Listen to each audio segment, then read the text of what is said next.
ये मोहसिन नकवी जो है ये तो निगरान वज़ीर आला है। निगरान वज़ीर आला की शक्ल में ये जल्लाद और कातिल बना हुआ है। ये बैठ के धमकियां लगा रहा है। ये पुलिस को फ्री हैंड दे दिया इसने। क्या तुम कत्ल करवाना चाहते हो? क्या जलियांवाला बाग की तारीख रोशन करना चाहते हो? क्या तुम जो है वो मॉडल टाउन की तारीख दोहराना चाहते हो? तुम्हारी हैसियत क्या है?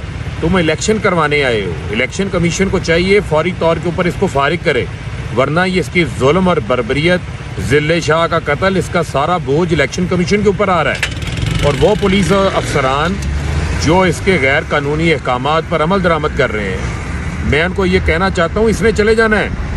ये महीने डेढ़ महीने का मेहमान है, ये कोई परमानेंट हुकूमत नहीं है।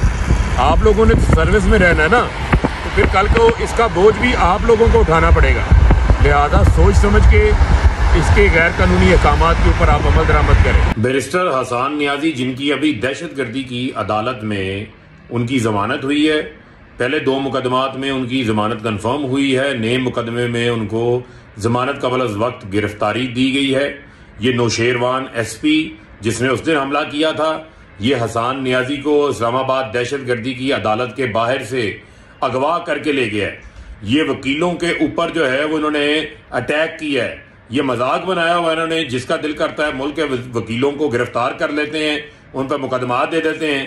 अब हसन नियाजी जो कि एक बड़े मुतहर्रिक वकील हैं, उनको अगवा करके दहशतगर्दी की अदालत से बाहर से ये उठा के ले गए हैं, जबकि उनके ऊपर किसी किस्म का कोई मुकदमा नहीं है।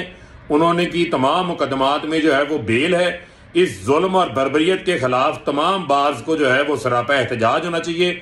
वकला को सड़कों के ऊपर निकल आना चाहिए। मैं supreme court bar, Lahore high court bar, मुल्क भर की तमाम बार्स को ये अपील कर रहा हूं कि आप इसके ऊपर अपनी आवाज बुलंद करें और फौरी एहतजाज करें।